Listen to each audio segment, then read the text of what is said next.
하나님의 부름을 받고 하나님의 약속을 받은 여호수아와 이스라엘 백성들, 그들은 어느 곳에 가든지 이미 승리가 보장된 축복받은 백성들입니다. 뿐만 아니라 그들은 불가능 앞에 두려워하지 않고 믿음으로 싸울 때마다 늘 여호와 니시의 깃발을 휘날리며 승리하는 삶을 살아옵니다. 그들이 가는 길에 하나님 동행하셨고, 그들에게 세움을 입은 여호수아에게 하나님 말씀하실 때 여호수아는 가감없이 그 백성들에게 하나님의 뜻과 말씀을 증거합니다. 이스라엘 백성들은 하나님의 말씀인 줄 알고 일사불란하게 받은 말씀대로 전적으로 하나님을 의지하며 순종하는 그 걸음은 하나님이 약속한 약속을 자기들의 삶으로 누리기 위해 도전하는 걸음이었습니다. 여호수아와 이스라엘 백성들 한 마음 한 뜻이 되어서 하나님 말씀하심에 순종할 때마다 그곳의 기적은 그들에게 영광이지만 하나님께는 한량없는 기쁨이었고, 주변 많은 사람들과 함께 하나님의 영광을 드러냈고, 그들의 순종의 걸음에는 평탄함과 형통함의 약속이 응답의 축복으로 역사했습니다. 여호수아와 이스라엘 백성들은 여호와 하나님 명령에 순종함으로 몸에 거두는 식이 불가능한 요단강을 갈랐습니다. 또한 난공불락의 성 여리고성을 조금도 두려움하거나 의심치 않고 하나님의 기적을 경험하고 그 성을 정복했습니다. 이스라엘 백성들 여호와 하나님 함께 하심에 그 소문을 들었던 가나안의 7 부족들은 마음이 물같이 녹았다고 성경에는 기록하고 있습니다. 난공불락의 여리고성을 무너뜨린 이스라엘 백성들, 그들은 당연히 감격하고 감사했을 텐데, 바로 이어지는 이제 가나안 땅 정복을 위해 가나안 중부 산악 지역인 베델 옆 아이성을 공격하는 장면이 오늘 여호수아 7장에 소개되는 장면입니다. 여리고는 해저 265m 지점에 여리고 성이 자리 잡고 있습니다. 그들이 공격해야 될 아이성은 해발 830m가 되는 이제 중부 산악지대에 있는 아이성을 공략해야 가나안 땅을 정복할 수 있습니다. 놀랍게도 오늘 본문에 아이성을 공격하는데, 이전에 그들이 요단강을 가르고 여리고성을 공격하는 모습과 전혀 다른 모습으로 본문에 소개하고 있습니다. 여호수아 7장 3절 4절은 이렇게 기록합니다. 아이성을 정탐하러 보낸 그들이 여호수아께로 돌아와 그에게 보고합니다. 백성을 다 올라가게 하지 말고 2-3천 명만 올라가서 아이성을 치게 하소서. 우리가 보니 그들은 소수입니다. 보잘것없는 성입니다. 모든 백성을 그리로 보내어 수고롭게 하지 마십시오. 여호수아는 그 정탐꾼들의 말을 듣고 7장 4절, 그래도 백성 중 2-3천 명이라고 했는데 3천 명을 뽑아서 아이성을 공격합니다. 그런데 안타깝게도 그 아이성 전투에 그들은 대패하고 36명이라는 젊은이들이 아이성의 공격을 받아 피투성이가 되어 쓰러지고, 급에 질린 3천여 명의 군사들은 내리막길을 치달아 걸음만 말살려라. 그리고 그들이 장막에 돌아올 때 온 이스라엘 백성들의 마음이 물같이 녹았더라고 소개하고 있습니다. 그들이 요르단 땅 에돔과 모압 암몬 족속을 쳐부술 때, 그들이 요단강을 건널 때 이미 하나님께서는 가나안 7 부족들의 마음들을 물같이 녹여놨습니다. 이스라엘 백성들은 하나님이 함께 하시면 그들은 백전백성에 대한 약속을 보장받았습니다. 그런데 안타깝게도 이스라엘 백성들은 작은 성, 보잘것없는 성 아이성 공략만 실패한 게 아니라 하나님의 영광을 가리었고 세상 사람들에게 조롱거리가 되었으며, 도리어 그렇게 의기양양했던 이스라엘 백성들의 마음이 물같이 녹아버리는 비극의 현장을 맞이하게 되었습니다. 이처럼 그들이 볼 때 보잘것없는 작은 아이성 공격에 실패한 이스라엘 백성들, 그들을 이끈 지도자 여호수아, 그 실패의 자리에서 다시 한번 일어서는 놀라운 하나님의 역사 앞에 새해를 맞이하면서 하나님, 우리 개인, 가정, 함께 섬기는 몸된 교회, 또 이 나라 이민족에 대하여 하나님이 무슨 말씀을 하시기를 원하실까? 마음의 문을 열고 영적인 눈을 열고 내 자신을 살펴가면서 실패를 성공으로 이끌어가는 하나님의 역사를 우리 개인의 삶에서, 우리의 사업, 때로는 이 한 해를 살아가는 우리의 삶에 거룩한 도전이 있기를 주의 이름으로 간절히 축원합니다.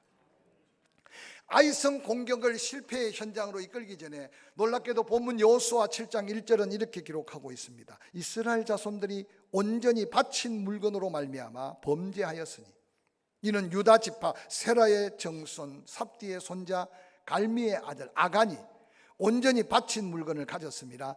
여호와께서 이스라엘 자손들에게 진노하셨다. 아이성 공격의 실패의 놀라운 사건을 전개하기 전에 이 아간의 범죄 사건으로 이스라엘 자손을 진노하셨던 하나님의 놀라운 심판적 역사를 소개하고 있습니다. 요단강을 건너기 전에 여호와 하나님께서는 그 백성들을 성결케 하라고 여호수아에게 말씀했습니다. 거룩한 하나님께서 이스라엘 백성들이 약속의 축복의 땅에 발을 딛기 전에 그들의 거룩함을 하나님은 요청하셨습니다. 특별히 거룩이라는 단어 속에 숨겨져 있는 아주 귀한 의미는 바로 구별되어 있어야 한다는 의미가 그 속에 담겨 있습니다. 여리고 전투에서 40여 년 광야에 살아온 그 이스라엘 백성들, 여호수아 6장 17절 18절은 그 여리고성을 무너지게 하실 계획을 말씀하시면서 하나님은 귀중한 명령을 그 백성들에게 말씀하셨습니다. 여호와께 바칠 물건을 스스로 삼가해라. 너희가 그것을 바친 후에 바친 것 무엇이든지 취하면 이스라엘 진으로 받침이 되어 화를 당케 될 것이다. 두려워해라. 특별히 여리고성에 들어가 은금 동철 기구들 다 여호와께 구별되어 드려진 것이다. 오직 그것을 여호와의 곳간에 넣으라고 명령하셨습니다. 왜 하나님께서 여리고성을 공략하면서 그 여리고성에 있는 모든 가치 있는 것들에 손대지 말고 마음을 두지 말라고 이스라엘 백성들에게 명령하셨을까요? 우리는 늘 기억해야 합니다. 하나님이 바치라고 하실 때는 하나님이 배가 고프셔서, 하나님이 돈이 필요해서, 하나님이 뭔가 당신의 창고가 비어서가 아니라는 사실을 먼저 기억해야 합니다. 이스라엘 백성들은 지금 애굽의 그 문화 속에 살다가 미성년자들, 그리고 대부분이 다 40년 광야 생활 속에 태어난 2세들입니다. 그들은 어떤 면에서 세상 문화를 보지 못했습니다. 광야 아무것도 심고 거둘 수 없으며 아무것도 바라볼 게 없어서 하나님만 바라보며 그들이 40년을 살았습니다. 그런데 기적을 일으킵니다. 요단강이 갈라집니다. 여리고가 무너집니다. 제가 전에도 이야기했지만 당시 여리고성은 그저 자연 속에 묻혀 살던 생명만 연장했던 인간들이, 여리고성은 놀랍게도 성을 쌓고 그 안에 그들과 비교할 수 없는 도시 문화를 가지고 살았던 성이 여리고성입니다. 하나님의 의도를 그들은 깨달을지 몰랐지만 말씀을 통해 묵상해 보면 그들이 광야에서 하나님만 바라보다가 여리고성이 무너지고 그들이 먹고 살고 누리는 것들을 바라보며 아마 마음을 빼앗길 수밖에 없으니까 하나님이 입어보지 못한 옷, 누려보지 못한 환경, 엄청난 장신구들, 그걸 바라보면서 마음을 빼앗기지 말라고 하나님은 아주 중요하게 거룩의 조건이 그 모든 것을 하나님께 드리라고 한 엄청난 명령이었습니다. 놀랍게도 그 놀라운 경계의 말씀에 불순종한 아간, 그가 스스로 고백하는 그의 죄를 여호수아 7장 20절은 이렇게 말합니다. 아간이 여호수아에게 말합니다. 참으로 나는 이스라엘 하나님 여호와께 범죄하여 이러이러 행하였나이다. 내가 노력한 물건 중에 시날산의 아름다운 외투 한 벌과 은 200세겔, 그 무게가 50세겔 되는 금덩이 하나를 보고 탐내어 가졌나이다. 보소서, 이제 그 물건들이 내 장막 가운데 땅 속에 감추었는데 은은 그 밑에 있나이다 라고 고백합니다. 지난날 크고 놀라운 하나님의 은혜, 그 은혜를 누려가며 감격 속에 가나안 땅을 밟았던 이스라엘 백성들, 길갈에서 할례를 행하면서 내 생명까지 주께 다 맡깁니다. 이제 이 약속을 누리기 위해 살아도 하나님의 은혜, 죽어도 하나님의 영광.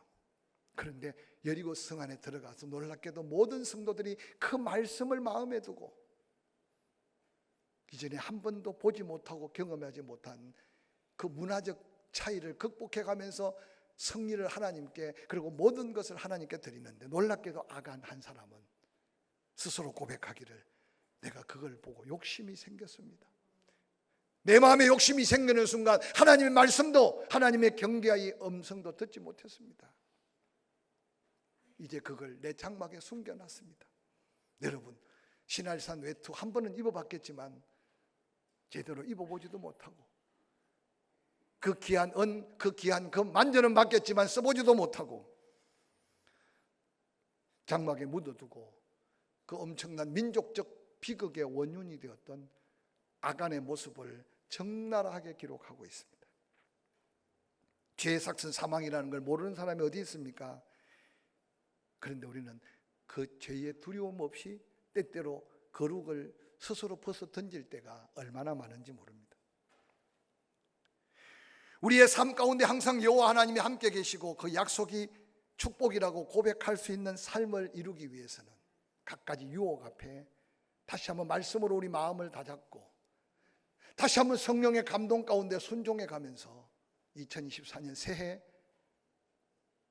실패했을지라도 돌아서야 되지만 이미 이전의 실패의 경험을 삼아서 하나님의 그 영광을 다시 한번 도전하며 한 해를 시작할 수 있기를 주의 이름으로 간절히 축원합니다. 아간의 범죄는 자신과 그 백성에게 상상할 수 없는 패배의 선잔, 하나님의 영광을 가리는 비극의 원인이 되었습니다. 뿐만 아니라 본문 여호수아 7장 3절 4절은 이렇게 기록합니다. 그 정탐꾼들이 여호수아에게 돌아와 그에게 말합니다. 백성을 다 올라가게 하지 말고 2-3천 명만 올라가서 아이 성을 치게 하소서. 그들은 보잘것없는 성이며 소수입니다. 모든 백성을 그리로 보내어 수고롭게 하지 마소서. 7장 4절 정탐꾼의 보고를 받자마자 여호수아의 반응입니다. 백성 중 3,000명쯤을 아이성을 보내면서 공격 명령을 내리고 있습니다. 인간의 눈으로 볼 때 보잘것없는 아이성, 여리고성과 비교할 수 없는 아이성. 여리고성을 부러뜨리는 감격과 그 감동이 식기 전에 아이성을 바라보는 여호수아와 장수들, 정탐꾼의 그 보고의 내용은 여리고성을 무너뜨리는 장면과 대조적인 모습이 너무 많습니다.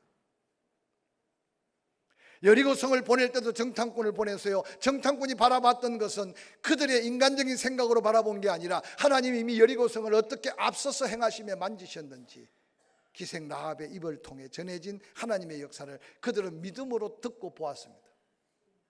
그리고 하나님은 그들 앞서 보호하셨고 그 말씀을 듣고 하나님의 명령대로 하루에 한 바퀴 마지막 날 하나님의 말씀대로 돌았습니다. 여리고성을 무너뜨리고 보니까 그들 마음속에 하나님이 함께 하셨다는 사실을 순간 잃어버렸습니다. 오늘 아이성을 공격하는 데 있어 하나님이 전혀 개입하고 간섭하지 않는 모습을 성경은 우리에게 보여주고 있습니다. 뿐만 아니라 이어지는 여호수아 7장 3절에 모든 백성을 그리로 보내어 수고롭게 하지 마소서. 여러분, 모든 백성을 그리로 보내어 수고롭게 하지 마소서라고 하는 이 고백 속에 여러분에게 들려오는 음성은 뭡니까?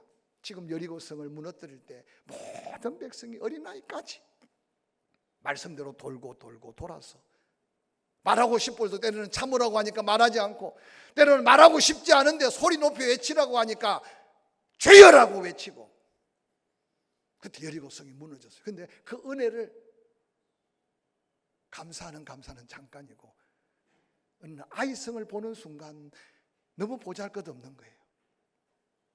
그리고 여리고성이 하나님의 은혜로 무너진 걸 잠시 잊어버린 거죠. 자기도 모르게 교만하고 자만했습니다.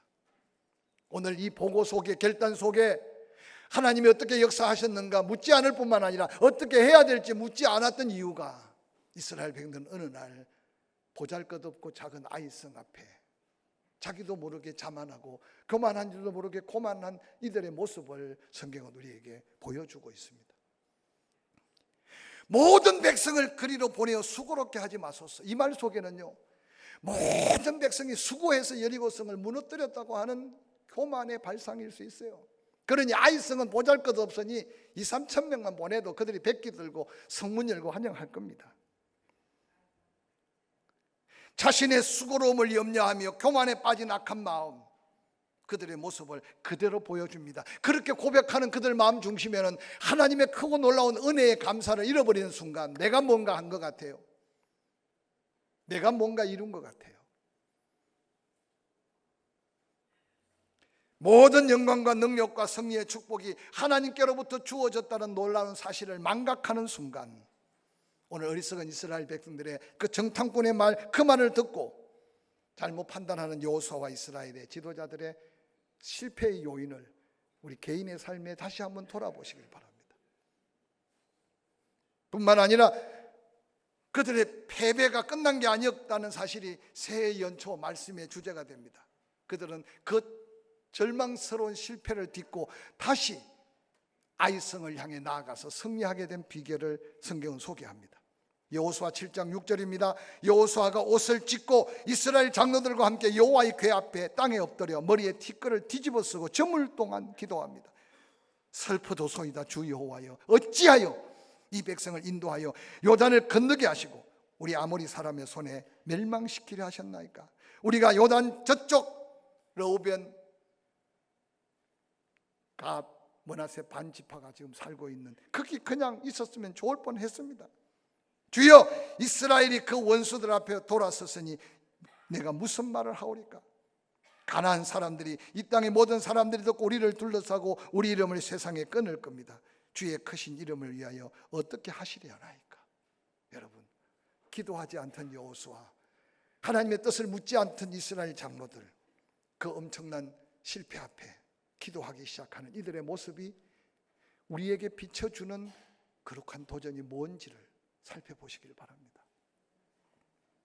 여호수아가 옷을 찢었다는 것은 회개의 고백이고, 머리에 티끌을 물어 썼다는 것, 더 뒤집어 썼다는 것은 당시에 하나님 앞에 나는 티끌만도 못합니다, 겸손의 가장 믿음의 고백이 바로 티끌을 뒤집어 쓰는 겁니다. 이스라엘 백성들이 기도하니 놀랍게도 여호수아 7장 10절에 여호와께서 여호수아에게 다시 말씀합니다. 일어나라, 어찌하여 이렇게 엎드려져 있느냐. 이스라엘이 범죄하여 내가 그들에게 명령한 나의 언약을 어겼으며 또한 그들이 온전히 바친 물건을 가지고 도적질하며 속이고 그것을 그들의 물건들 가운데 두었느니라. 그러므로 이스라엘 자손들이 그들의 원수 앞에 능히 맞서지 못하고 그 앞에서 돌아섰나니 이는 그들도 온전히 바쳐진 것이 된 것이다 라고 말씀하셨어요. 회개하고 통회하며 하나님 앞에 기도하기 시작하니까 놀랍게도 묻지 않을 때는 잠잠하셨던 하나님이 즉시 여호수아에게 말씀하셨어요. 이게 우리 민족이 다시 일어날 수 있는 비결이고, 이것이 교회가 다시 한번 부흥될 수 있는 비결이고, 우리의 사업, 일터, 삶이 다시 회복으로 일어날 수 있는 비결인 것을 기억하시기를 주의 이름으로 간절히 축원합니다. 축원합니다. 회개하며 부르짖는 이스라엘 백성들의 기도를 들으시고 하나님은 다시 입을 여셨습니다. 그 백성들을 향해 말씀하셨습니다. 일어나라, 어찌하여 엎드려져 있느냐. 이어서 전해진 하나님 말씀, 여호수아 7장 12절에 그 온전히 바친 물건을 너희 중에서 멸하지 아니하면 내가 다시는 너희와 함께 있지 아니하리라. 13절, 너는 일어나서 백성을 거룩하게 하여 이르기를 너희는 내일을 위하여 스스로 거룩하게 하라. 이스라엘의 하나님 여호와의 말씀에 이스라엘아, 너희 가운데 온전히 바친 물건이 있나니 너희가 그 온전히 바친 물건을 너희 가운데서 제하기까지 내 원수들 앞에 능히 맞서지 못하리라. 하나님은 악한 한 사람의 죄가 어느 날 문둥병처럼, 어느 날 곰팡이처럼 온 이스라엘 백성들의 마음을 사로잡아 멸망케 할 그 위기를 보신 하나님은 아간의 죄를 한 사람의 죄로 여긴 게 아니라 온 이스라엘 백성들이 앞으로 그 유혹과 그 욕심에 이끌려 범죄할 범죄로 보았기 때문에 가나안 땅의 축복 앞에서 다시 한번 결단하게 하는 하나님의 놀라운 말씀의 섭리입니다. 7장 24절, 여호수아가 이스라엘 모든 사람과 더불어 세라의 아들 아간을 잡고 그 은과 그 외투와 그 금덩이와 그 아들들과 그 딸들과 그 소들과 그 나귀들과 그의 양들과 그의 장막에 속한 모든 것을 이끌어 아골 골짜기로 끌고 갑니다. 여호수아가 외칩니다. 내가 어찌하여 우리를 괴롭게 하였느냐? 여호와께서 오늘 너를 괴롭게 하시리라. 온 이스라엘 백성들이 그를 돌로 치고 물건들도 돌로 치고 불사르고 그 위에 돌 무더기를 쌓아서 장사를 지납니다. 그곳의 이름을 아골 골짜기라고 명명했습니다. 아간을 잡아야 원수 앞에 패했던 비극이 재현되지 않고 아간을 잡아야 하나님의 함께 하심의 역사가 이어지는 이스라엘 백성들 가나안 축복 앞에 그들에게 준 이 도전이 될 듯 하면서 이루어질 듯 하면서 내 삶에 비껴 지나가는 각가지 삶의 축복의 현장에서 혹이라도 내 안에, 혹이라도 우리 가정에, 혹이라도 우리 공동체가 잡아야 될 아간이 뭔지를 한번 기도하면서 돌아보시기를 바랍니다. 뿐만 아니라 이스라엘 백성들은 아간 하나가 죽는 게 중요한 게 아니었습니다. 왜 하나님께서 그렇게 잔인하게, 범죄는 아간 한 사람인데 그의 아내, 그의 딸들, 아들들, 그가 그렇게 악착같이 모았으니 그 재산이 얼마였겠습니까? 소와 나귀, 그 수많은 재산들, 그 물건들 다 함께 아골 골짜기에 놓고, 여러분 온 이스라엘 백성들이 돌을 던지고 있는 그 모습을 한번 상상해 보시기 바랍니다. 왜 하나님께서 그같이 잔인하게 아간을 쳐 죽였을까요? 아간이 범죄할 때 아간의 손을 자를 수도 있었고, 아간의 욕심을 가질 때 하나님은 그 아간의 마음을 잡을 수도 있었습니다. 하나님이 원하시는 것은 하나님만 바라보고 하나님 말씀에 순종하여 그 엄청난 약속된 축복을 온 민족이 다 누려야 하나님의 영광, 하나님의 뜻이 이룰 수 있기 때문에 아간을 돌로 칠 때 그 민족들의 마음이 어땠겠습니까? 피를 흘리고 말없이 하나님의 심판인 줄 알고 죽어간 아간을 보면서 돌을 던지는 이스라엘 백성들 가슴 속에 어떤 결단이 있었을까요? 나도 다시 범죄하면 아간처럼 죽을 수밖에 없다. 다시는 아간같이 살지 않으리라. 다시는 하나님 말씀에 불순종하지 아니하리라. 여러분, 던지고 던졌던 돌이 아간을 죽인 것으로 끝나지 않고 그 아간과 모든 자녀들 재물이 다 그들이 던졌던 결단의 돌에 돌 무더기가 쌓였어 아골 골짜기에 증거를 남기면서 그들은 마음을 또 다짐하고 또 다짐했습니다. 놀랍게도 그 현장을 바라보았던 여호와 하나님께서 한 장을 넘어 여호수아 8장 1절 2절은 이렇게 말합니다. 여호와께서 여호수아에게 다시 말씀하셨습니다. 두려워하지 말라, 놀라지 말라. 군사를 다 거느리고 일어나 아이로 올라가라. 보라, 내가 아이 왕과 그 백성과 그 성읍과 그 땅을 다 내 손에 넘겨주었다. 너는 여리고와 그 왕에게 행한 것 같이 아이와 그 왕에게 행하되 오직 거기서 탈취한 물건과 가축은 이제 스스로 가져라. 그리고 너는 아이성 뒤에 복병을 두고 그 공격하는 군사적 전략까지 하나님이 여호수아에게 말씀하셔서 아이성을 공략했습니다. 실패보다 더 큰 감격, 실패를 통해 얻은 아름다운 교훈은 그 이후에 벌어지는 5년간의 가나안 전쟁에서 그들은 정말 백전백승할 수 있었습니다. 2024년 이 말씀을 다시 한번 마음에 담고, 말씀이 흐려지면 그래도 오늘날 과학의 발달으로 유튜브가 있지 않습니까? 교회 홈페이지를 들려서 다시 들어보고 이 한 주간에 실패 앞에 허둥지지 않는 우리 한 사람 한 사람의 삶의 놀라운 승리의 비밀을 함께 이루어 가기를 주의 이름으로 간절히 축원합니다.